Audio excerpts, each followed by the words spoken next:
Hola a todos y bienvenidos a una nueva Wealth Talk. Hello, everyone. I'm happy to welcome you to Wealth Talks. We have with us experts from different fields: politics, science, sociology. We want to better understand the times we are living and the consequences it will have in the future. Today with us, Michael Stott, a journalist with the Financial Times, an expert in the region of Latin America. Let me give you a couple of pointers. Michael will speak in Spanish, but if anybody wishes to follow him in English, please press the red button that says ENG. Please press the red button indicating EN at the right upper side of your screen.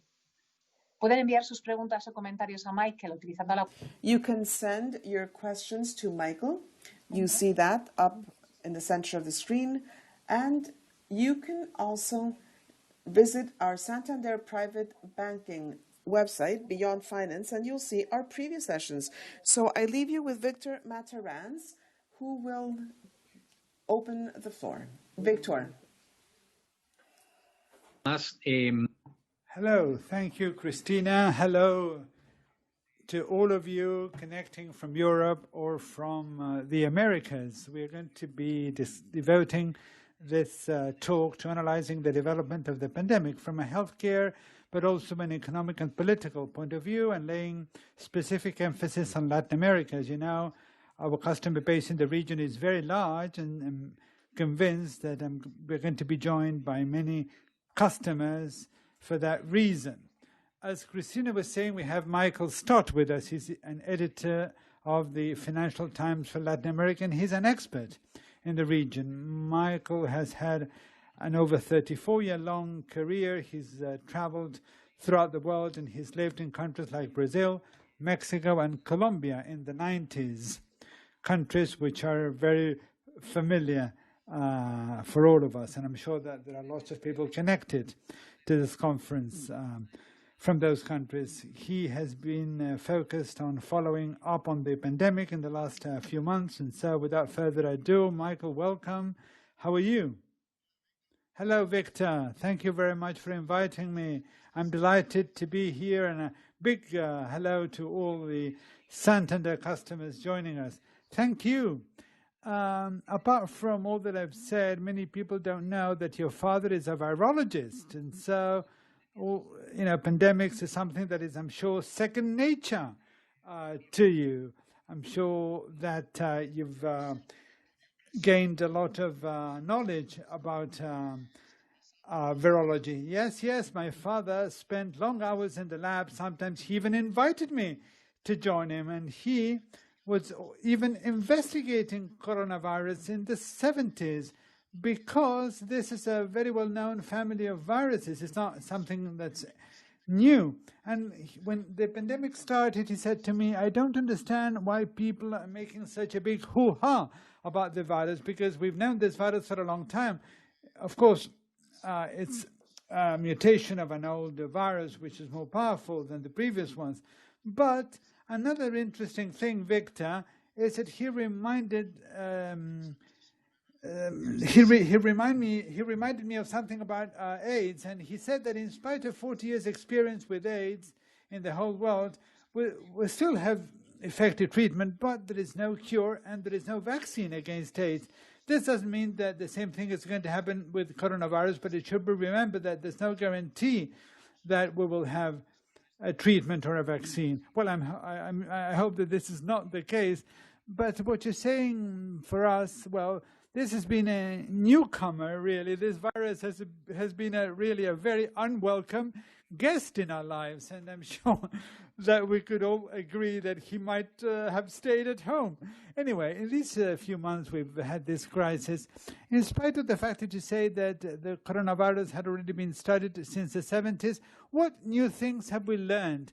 And what things are still to be learned? Because many people say that this is a virus people don't know many things about. So what do we know and what don't we know, Michael? This is a very good question, Victor, and there's critical aspects that we still need elucidation on. One of them is when effective treatment or a vaccine may be available. And the second question is the question of immunity. everybody knows that people that have been exposed to the virus develop some degree of immunity. What we don't know is how long that immunity may last, whether it lasts years or it lasts months.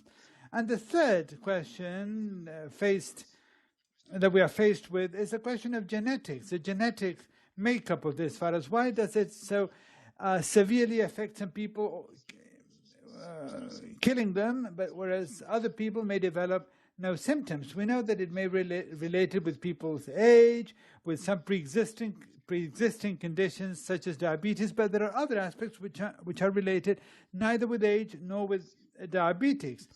And then there's something that we have learned, which is quite encouraging, is that this is a virus that doesn't really hit young people. And for those of us who have children, it's a very big relief to know that our children are not running the same risk as older people. That, I think, is something that is, quite encouraging about this virus. We also know that the mortality rate is not that high in general, in the general population. There were many questions and there were lots of doubts about this at the beginning as to whether it was going to be very lethal or not. And we already know that if you're younger than 50, the lethality of this virus is not really that high. Well, this question about young people has the problem that, at the same time, young people may be dangerous because they may carry the virus around. And you're true, because, at the beginning one, thinks about their families, etc. And yeah, it is a reason for relief, to think that your children are not that at such a high risk.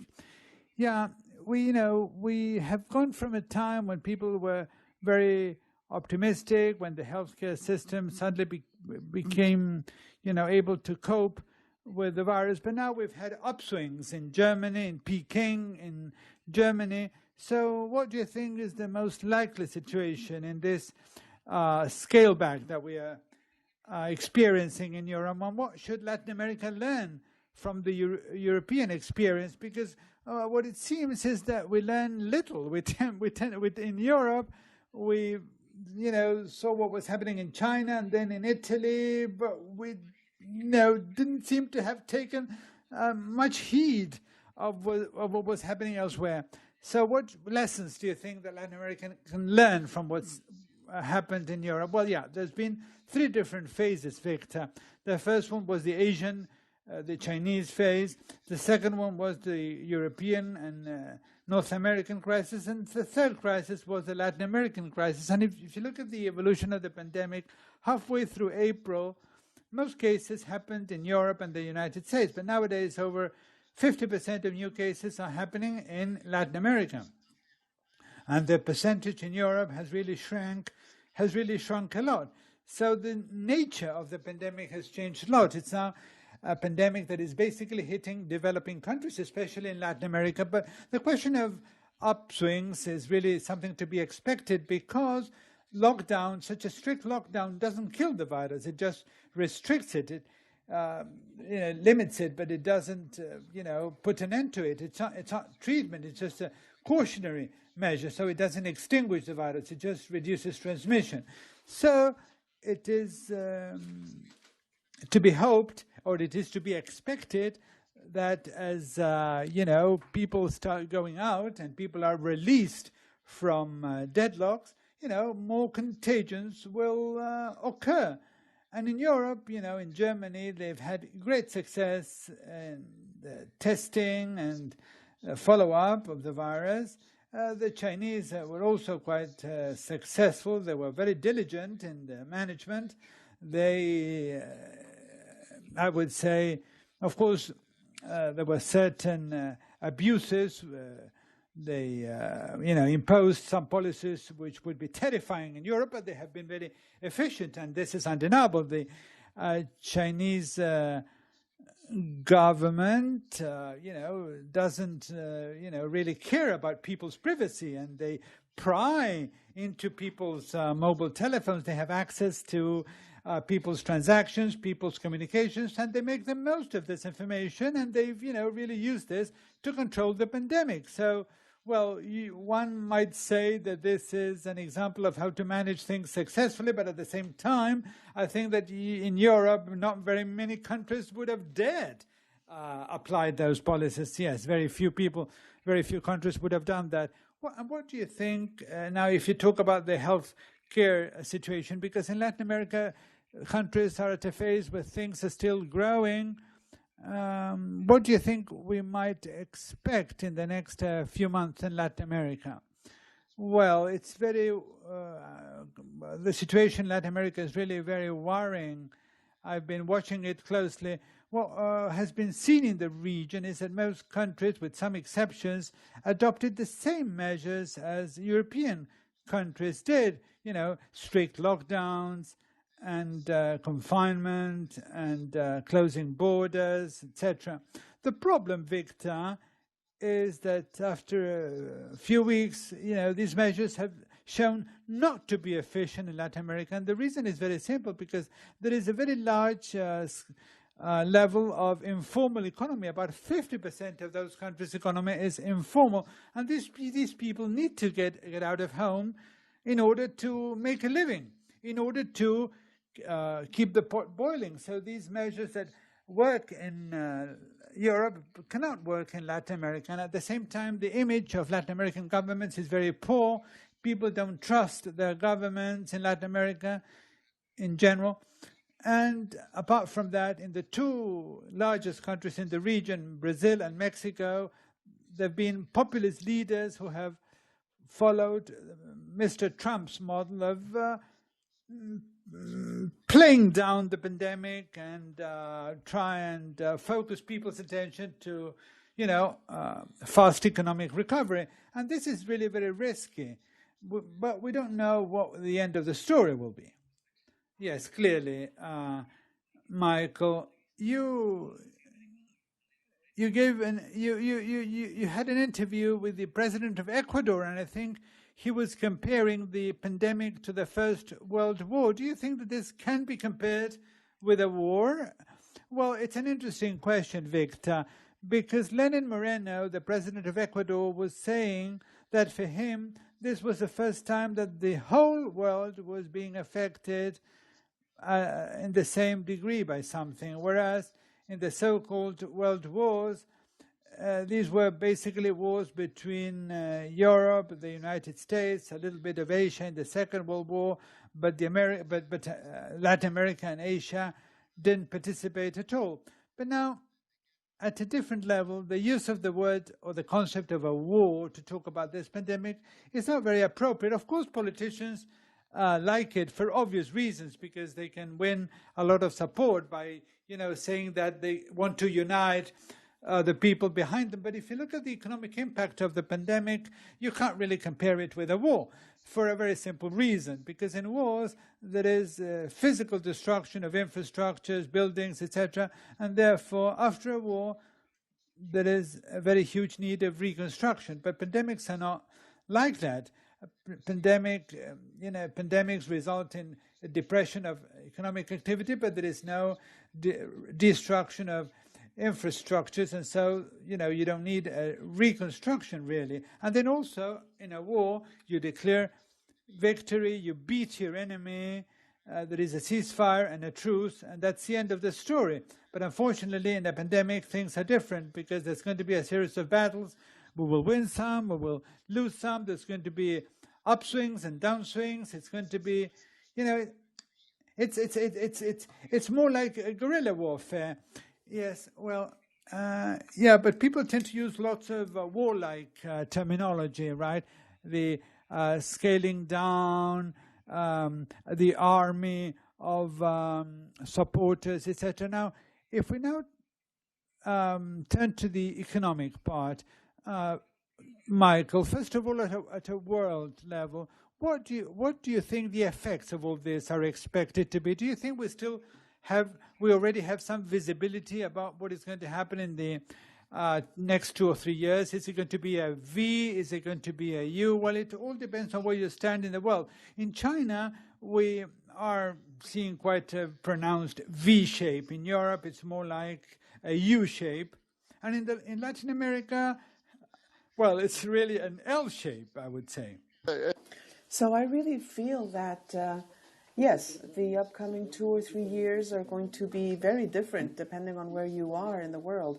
And this is something that we see also in data provided by the International Monetary Fund. They've just published their surveys this week, and they foresee, incredibly enough, that China is going to grow this year. Incredible. And next year, an 8% is the expected growth. I mean, the Chinese have barely been affected. And then on the other extreme, you've got Latin America, a recession to the tune of 9.5%, and next year, a very weak recovery of 3.7%. So the effect is very different depending on where you are in the world. Well, I certainly hope that time be on our side. At the beginning, you see an L, then you're a little bit closer, you see an U, and then as time passes, it's a V. I don't know, but that's definitely what it's looking like. You're absolutely right. So Latin America, then, what would you say?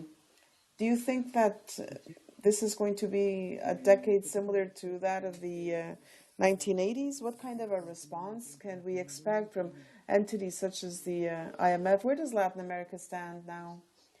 Well, I've been talking with economists and leaders of multilateral bodies, ministers of finance in the region. And I would say that in the region, governments, politicians, for the most part, are doing their absolute utmost to fight the pandemic with fiscal and monetary measures that can only be described as extraordinary. Extraordinary packages such as the Chilean or the Peruvian one.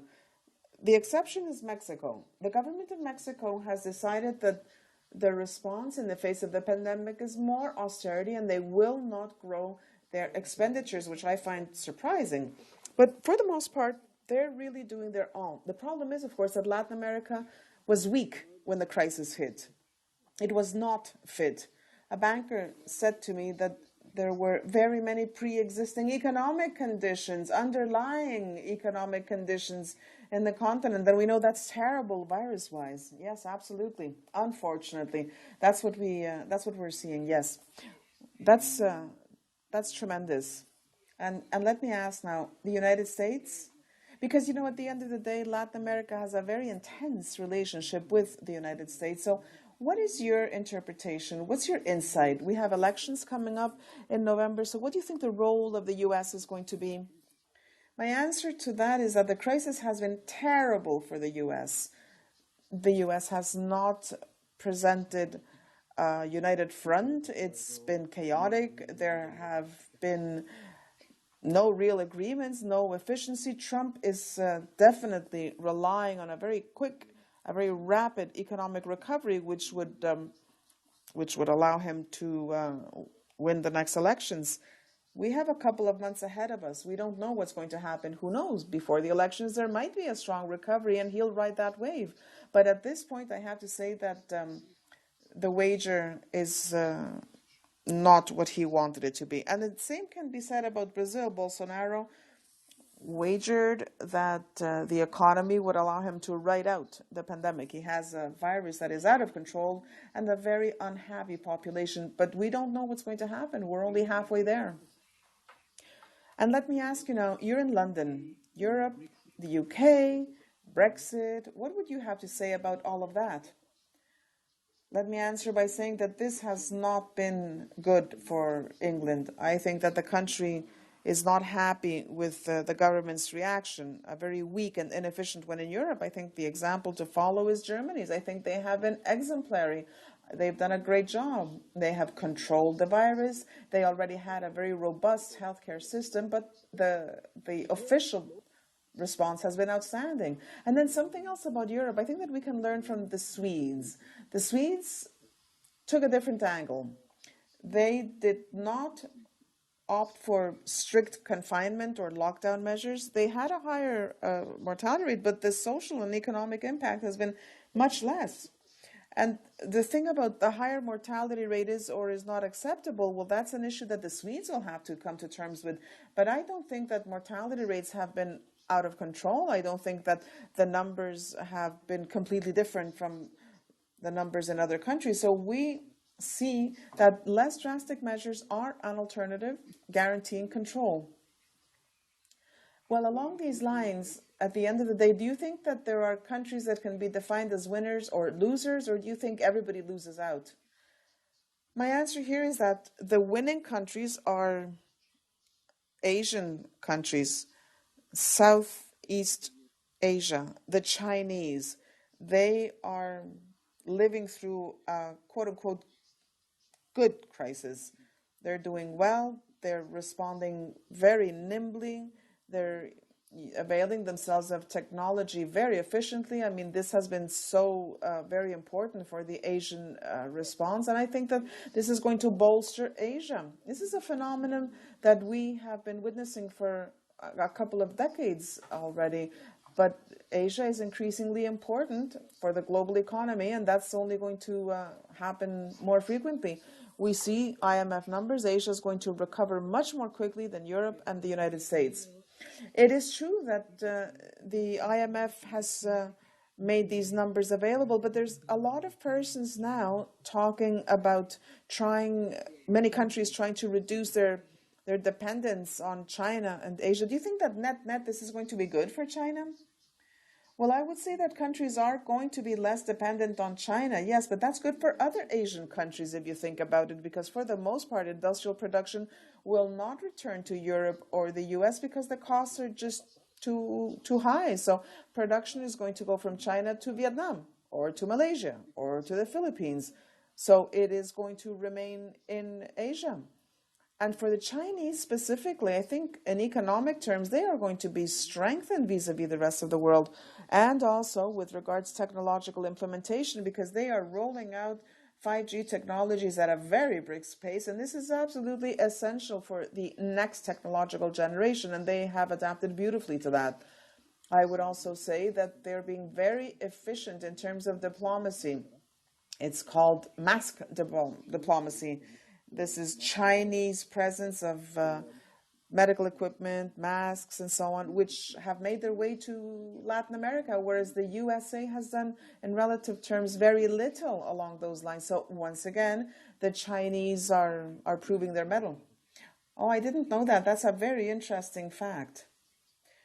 If we now address social issues, let me just say we are seeing a little bit of social nervousness, well, in the US, having to do with racism. And we had that in Chile before coronavirus. We had those social outbreaks in Chile a couple of months back. So my question is, as I say, Chile was before coronavirus, and in the US, it's all about racism. In principle, that doesn't really go hand in hand with coronavirus. But do you think that we're going to be seeing more of this, or do you think that these are isolated realities? My answer, Victor, is that at this point in time, there is malaise in many societies.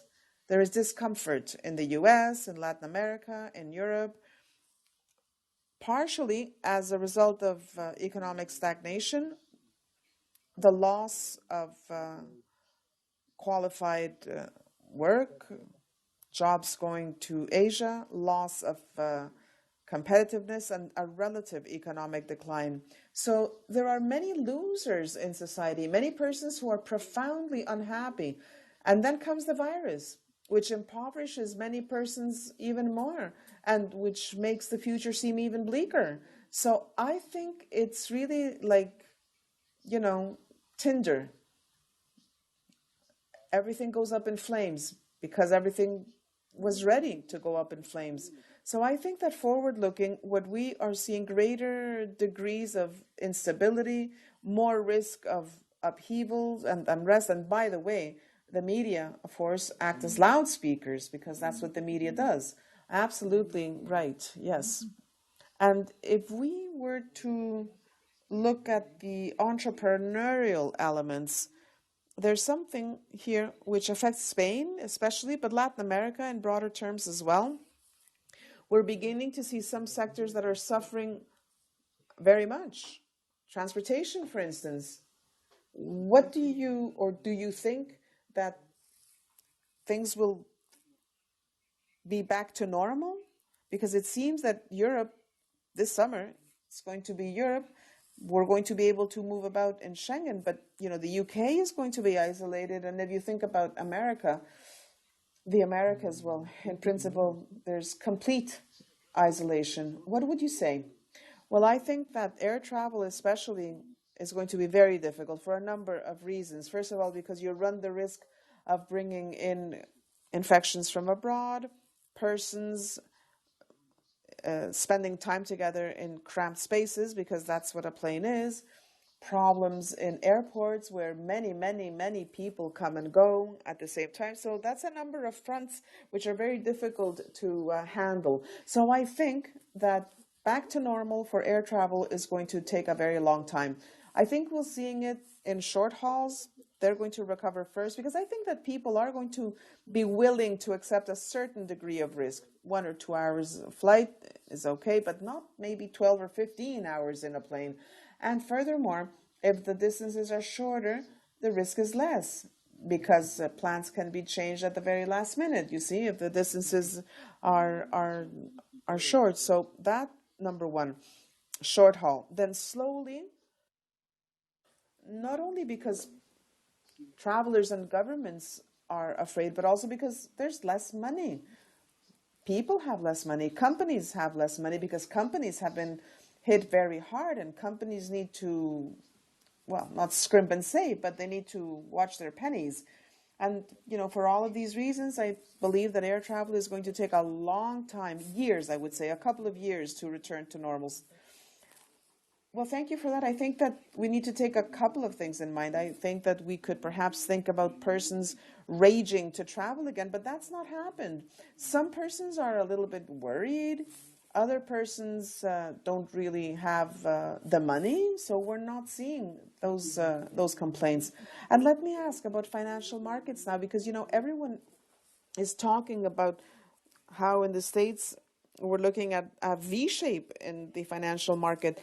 But people are talking about whether things are, being overvalued because the economy is not picking up and the economic indicators are not really back to speed. So how would we interpret this market in the face of these economic markers? So what is going to happen with the recovery? Is there a bubble? This is a very good question, Victor. I think that we have seen a recovery in financial markets that can only be described as odd and not very believable. I think it was back in June 8th that S&P 500 was back at the beginning of the year levels, which is incredible. If you think about the tremendous economic damage that has ensued the pandemic, I mean, we're witness to it. We see it in our companies. We see it in our daily lives. We read the surveys. The forecasts are what they are. But nevertheless, the market is basically back to where it was at the beginning of the year. But I would underscore that this is not realistic recovery, because it goes hand in hand with other signals which I believe are not that encouraging at all. On the one hand, the price of gold, which has grown this year, which is a clear signal that many investors are expecting tough times, and then government bonds yields, which are down because of the tremendous wave of liquidity that has been unleashed by central banks. So we, I think, are now witness to artificial markets, the stimulus measures, the recovery measures, very difficult to interpret, much more so than as per normal. And then I would underscore that this recovery of U.S. is, of course, bolstered by tech stocks. They have been the great winners. The Facebooks, Amazon, Apple, the so-called FANGs, F-A-N-Gs. They have grown spectacularly. But underlying all of that, we see other industrial companies, other banks' performance having been much less robust than that of FANGs. That is absolutely so. Michael, I have a final question for you, because we are receiving questions from our friends and customers. We've got over 600 persons listening to you at this point in time, and they are all of them saying hello to you from different parts of the world. But before we give them the floor, I have a question, which is, there must be some kind of a silver lining. Well, there's always a silver lining. Of course there are. And it's important, I think, to underscore that they're very important. The winners have been tech companies, but not only them, also retail, online, and health, especially health tech. They have done outstandingly well in this crisis, spectacularly well. And then online entertainment such as Netflix. Netflix right now has a market cap which is more than ExxonMobil's, which is flabbergasting, really. So, yes, there are winners. And in Latin America too, Mercado Libre, which is the Latin American Amazon, they just went through the roof. They raked the dollars in. Yes, they were already making a lot of money before the crisis, yes. And then fintechs in the region. Voila, which is an Argentinian fintech, Nuban, a Brazilian fintech, they also drove a roaring trade. So yes, there are many winners. Yes, digital companies, electronics, healthcare, those are the sectors that really made money hand over fist. Yes, and themed investments used to be positioned, and they were positioned in these sectors, and those were the investments that really went through the roof. I have a question from Mexico. Is there any country in Latin America that is doing a particularly good job in controlling the pandemic? Well, yes, there are. There are countries, yes, but it's the smaller countries. Uruguay managed the crisis in a spectacular way. They did a wonderful job. They had very few cases. They controlled the pandemic very efficiently. And the key there was that the healthcare system was very good. The state healthcare system was very good, and citizens in that country trust their government. And so the response of Uruguayans was really impressive. So there is an example, but Uruguay, as I say, is a very small country. Yes, and the second question was very much related to that. What is the impact on small countries? And of course, there tends to be lots of tourists between different Latin American countries, and whether you think that regional tourism will be reactivated anytime soon. Well, possibly. Uruguay is not the only country that did a good job. Paraguay was also quite successful, Costa Rica too. And if you look at the larger countries, Colombia, well, they were quite successful, although the number of cases is still on the rise, but not in an uncontrolled way. Argentina had a very drastic lockdown. The number of cases was controlled, but it is still on the rise. In these countries, well, all of them tried to do a good job. They really followed the European textbook, but it didn't work as well as it did in Europe because of the social reasons I mentioned before. So I understand the problem very well. It's very difficult. I mean, in the Latin American context, it's very difficult to apply drastic measures because those societies are perhaps not amenable to those measures, and when the governments don't enjoy the respect of or the trust of their populations, it's really very difficult. And the region had already had quite precarious healthcare system. So many governments did everything they could. They, gave very well thought out answers and well-meaning answers, but those answers just didn't work as they thought they would. There's another question from Mexico. So what is your prognosis from Mexico? Well, I think that Mexico is an unfortunate case because they had everything in their power to do a good job. They had a relatively strong economy. The public finances were healthy. They had low levels of debt, and the degree of industrialization is much larger than that of the rest of the region. So they had lots of ingredients to have a good result. But unfortunately, the response of the government so far has been to minimize and play down the pandemic, and they didn't do much. They haven't given any support to large companies. They haven't introduced any packages to stimulate the economy, and at the same time we've introduced different cutbacks, and the government made no effort to say Mexico should attract foreign investments. Mexico should, do its best to attract, investments from Europe, now that Europe is going to seemingly withdraw investments from China. But Mexico is doing none of this, and it's a lost opportunity for Mexico, and it's really a shame. So the economists I've talked to are quite disappointed about Mexico. The situation in Mexico is going to be much worse than it should at the end of the year. They're going to end up as one of the worst hit countries in the region. Well, that's a real shame. There's a question from the United States, and the question is whether you think that Trump's policy is going to damage him in the election.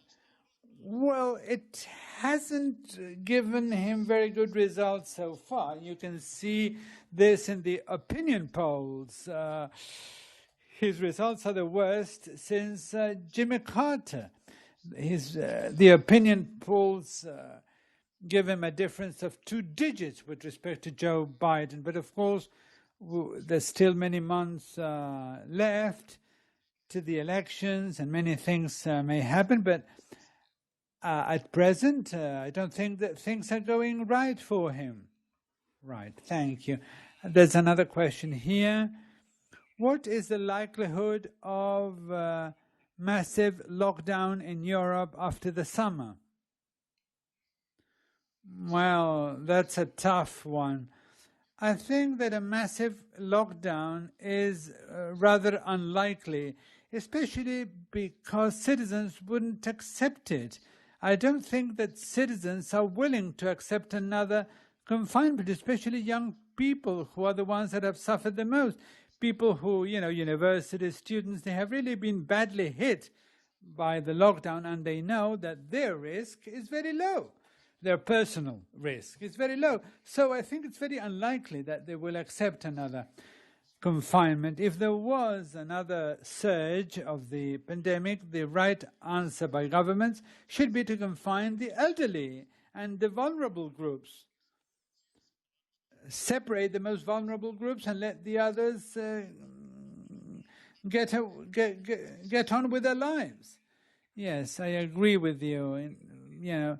Because there would be a rejection by significant segments of society, and young people would be dead against it. Yes, I couldn't agree more with you. When do you think we'll have a vaccine ready? Well, that's a $1 million question, Victor. Well, yeah, and it is strange because Michael is normally the one asking me the questions, but now I'm taking my revenge on him. Yes, there are some vaccines which are already in production because some companies have already started producing vaccines without knowing whether they will work or not. It's, vaccines which are being tested as we speak because they're very desperate to launch them onto the market. I think it's likely that we might have some kind of a vaccine within the next year or two, but how efficient will they be? I don't know. Remember the vaccine that we've had for some time for the flu. It has existed for many years and it's been recommended for the elderly, but it is not fully efficient. It can help you to a certain extent, but it doesn't prevent you from contracting the flu. I don't know if you know this, but with the flu vaccine, what normally happens is that you get vaccinated, but then the strain changes, and in this case, yes, in this case it will be the same. The strain may also change, so it's difficult. Yes. Okay, Michael, I have more questions here. This is a question from Peru. It says, if you had to choose a country where you would like to live after the crisis, apart from the UK, which country would you choose? Well, if you were thinking, we were just thinking about the pandemic, I would have to say that I would want to go to New Zealand or Uruguay, one of those smaller countries that did a good job. But I'm not one to enjoy peace and quiet. Of course, those countries are wonderful, but I prefer more action. So I prefer to live with risk, and London, the United States, Brazil, or Mexico. Okay, yes. So, well, New Zealand, we can say whatever we like about New Zealand, because I don't think that there's anybody connected from New Zealand. We might have people connected from Uruguay, though. Uruguay is a magnificent country, but it's far away. There's another question. There's a question from Chile. Do you think that this will generate more social irritation than we used to have, or whether this will mitigate social irritation? Well, I think that it may mitigate irritation at a social level, because governments have announced a very ambitious aid package, and in Chile particularly, they have launched a very ambitious package. They have removed some of the old ministers, and the new Minister of Economy is a person that has earned the respect of the population, because he's a very good listener. He's fully aware of the need to negotiate. He's got a much different style from the style of previous ministers of economy. So I believe that Chile will be able to beat this crisis with a more united society around a new social agenda. And I also believe that people know that the economy is still fragile, and people need to pull their weight, and a new wave of violent protests would be the worst that could happen to a country like Chile. Right, there's all sorts of questions here, but I'm asked about your opinion about Costa Rica and El Salvador. They say that in fixed income securities, prices are quite interesting. Well, Costa Rica, in terms of the pandemic, they did a good job because they have a good healthcare system, and they gave an efficient answer. But from a tax point of view, they have very serious problems. So fixed income may be cheap, but this is probably because they will try and restructure their debt with the IMF. So they have a very serious problem. They've had quite a high deficit for many years, so they're in a difficult tax situation. As far as El Salvador is concerned, in terms of the pandemic, they were extremely authoritarian. They introduced very drastic measures, and the interesting thing is that the population agreed with them. I've heard things from El Salvador which were terrifying. People taken to jail, people chained to the floor, to prevent them from infecting other people. But Salvadorans seem to support their government lock, stock, and barrel. So, right. So there's another question here. They go back to your comment about China, whether you think that this strengthened role of Asia, particularly of China, might push them to be a rival to the United States. Well, I do think that the United States is experiencing a very sharp decline, whereas China is being very successful. And this process has been happening for 40 years, and it's a process that is speeding up. Not only China, but other Eastern or Southeastern Asian countries are benefiting from this, and they're becoming richer and richer and more powerful. When I talk to ministers and presidents in Latin America, I always ask them whether they are watching Asia for an example and learning from Asian countries to speed up their economic development. And I'm always surprised, I'm always shocked, because there's still very few Latin American leaders who are looking at what is happening in Asia. The weight of tradition, the weight of history, the weight of culture is too heavy in Latin America. And so the leadership tends to just look at Europe and the United States to look for examples. But with this crisis has shown that they've got to start looking at Asia and learning lessons from Asia, because the growth in countries like Malaysia, Singapore, Indonesia, Vietnam is just mind-boggling. The dynamism, the ambition, the technology of those countries is just, these are highly dynamic nations. And I think that Latin America has a lot to learn from them. Yes, and also have their space, right, with regards to connectivity. Of course, yes. Now, another question. Do you think that investing in Latin American shares is a good idea now, would you say? Well, I think that Santander is much better poised than I am to give investment tips.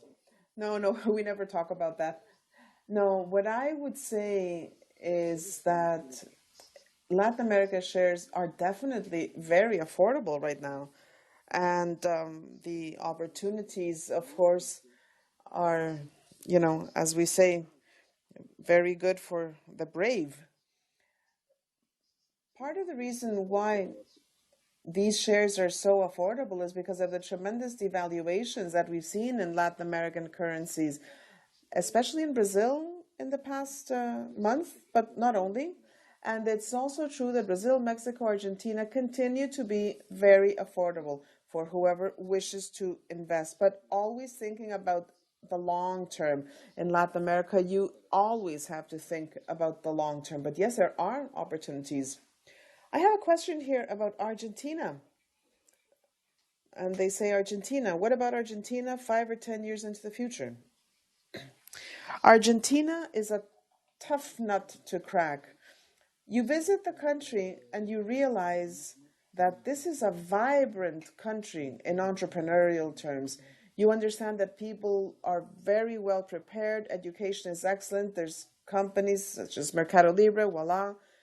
Those are good examples. But nevertheless, there have been governments that have not allowed that country to, if you will, come to fruition. And I think that there's not much trust placed in the currency. A very interesting case is that Argentina is a creditor because Argentinians have more money outside their country than any other, which means that Argentinians do not trust Argentina. This is very sad. But insofar as it doesn't change, it's going to be very difficult to be optimistic about the future of Argentina. But if change were possible, Argentina has what it needs to become a success story. But Argentinians need to believe in their country. This all began with Macri. I think that things got out of hand, frankly, and, it was a mess at the end. But Macri's first 2 years in power allowed us to hope that everyone would think about reinvesting in their country. Unfortunately, nothing like that happened.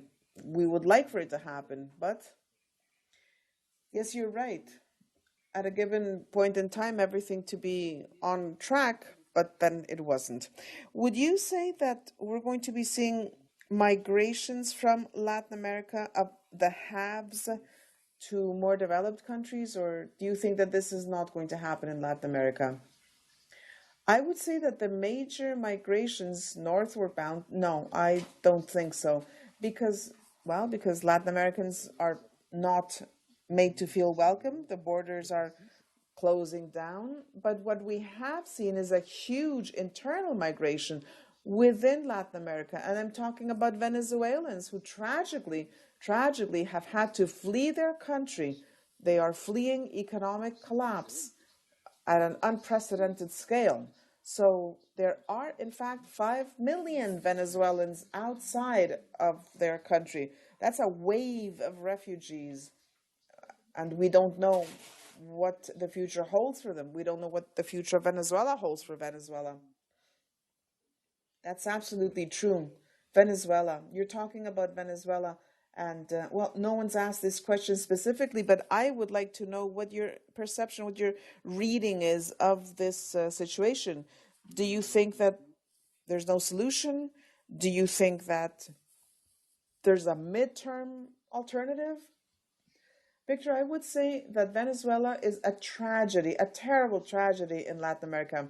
I remember Venezuela back in the 90s. I lived in Bogota, and I would, travel relatively frequently to Caracas, which was a prosperous city. It was a city that functioned. It was a city with multinationals, with companies, with a healthy society. And in just 20 years, the result of 2 decades of Chavism, the only word that comes to mind is tragic. Now, as you rightly say, the situation is a sore one, and policies, sanctions, political pressure, have tended to make the Maduro regime's position even more stiff. They live now off remittances, contraband. Basically, there is no oil activity. The government is doing what it can to survive. It's miserable survival, but they survive. And they continue to control, of course, the repressive elements of the state, and this allows them to, stay in power. And increasingly, we hear Zimbabwe as a comparison. Zimbabwe is a country that a long, long time ago was prosperous. There was a dictatorship which raised the country, but this dictatorship lasted for a long time because the degree of authoritarianism was tremendous. The control of the army was carried out, and the country was choked. And this is what the future seems to hold for Venezuela unless something changes. And frankly, I'm not sure that I can think of a possible change. The opposition, led by Juan Guaido, we've seen that attempts to advance towards democracy have not been successful. The United States has been very tough.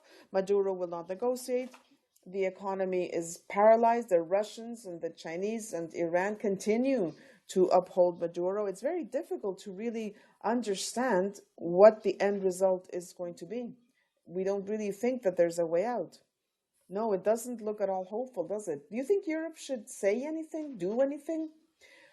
Well, Europeans have tried to mediate. The Norwegians have invited both parts to a series of talks or dialogues backed by the Europeans. But what Maduro did was he used these negotiations as a way to gain time and space. At that point, he was delighted to be seen as negotiating. There he was in a meeting, and he talked some more, and nothing really happened. So that, unfortunately, that really didn't achieve much.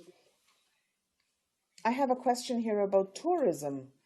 I think that many things have to do with tourism because many persons are affected by tourism. But the question says, at this point, there is a debate raging, if you will, between do we open the doors to tourism and recover the economy, or do we keep our doors locked so as not to have more contagion? So the question would be, do you think there are some specific efficient measures that would allow us to to carry out these activities? What would the necessary conditions be? What have you seen in different countries? Do you believe that there might be more opening of doors for tourism? Well, my answer is that there are measures that can be taken to mitigate the risk of infection for tourists. So social distancing on the beaches, for instance, restrictions in hotels and in restaurants.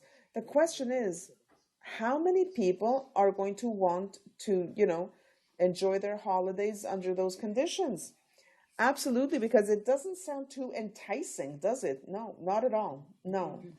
And I think that many persons this summer are going to say, I'm just going to wait for a year for everything to be back to normal so as to enjoy my vacation. I'm not going to pour money into an unpleasant experience. Well, thank you for that. And a final question is, do you have any advice?